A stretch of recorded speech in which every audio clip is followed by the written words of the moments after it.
very well known that caregivers don't always take care of themselves. And they put their loved ones first, and they put their own care on the back burner. Well, do you have a plan if you end up sick? If you end up in the hospital?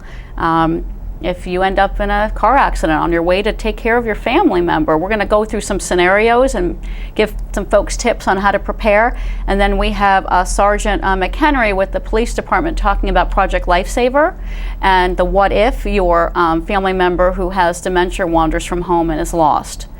And then we also, very different from that topic, we'll be talking about estate planning for family caregiving on Thursday. Getting your affairs in order to help your surviving family members, whether that be wills and trusts, and we have an attorney who will be talking about that. Now these shows run at different times. I should tell our viewers that the first one you mentioned, Are You Prepared for the What Ifs, is June the 23rd. And yes. Many people will be seeing this program probably after June the 23rd, but this is a good example of the kind of things you do. And then the other one, the estate planning, is June the 25th. So yes. Those may have passed before a lot of people see this program, but you've got some other things coming up too. Yes, we do. And on our website, acecare.org, there's a listing of the educational opportunities and very easy access to click to register. But in July, we're going to be talking about health practices for caregiver wellness.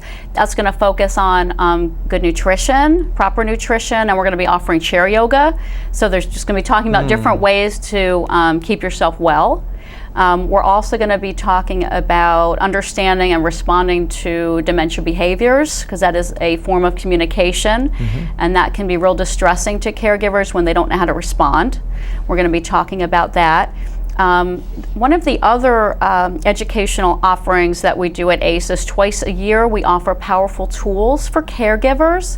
It is a 6-week educational series. It's designed to give caregivers those tools to communicate well, attend to their self-care, manage their emotions in a constructive way.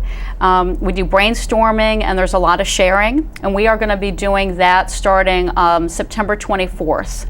And that's a Thursday. We'll be doing that. It's a 2-hour, once-a-week class for 6 weeks.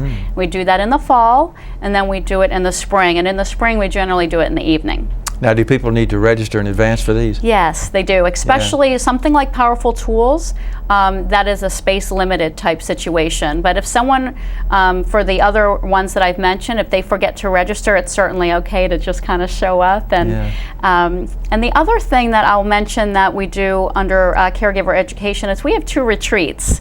And one of them is in the winter and one of them is in the spring. And that is a day just for the caregiver. We do things that maybe caregivers wouldn't otherwise do. We paint. We talk about poetry, we do Tai Chi, we do offer, chair massage, healing touch, and it's a way for caregivers to just rejuvenate, feel re-energized. We have a nice lunch, and that's again in the winter and in the spring.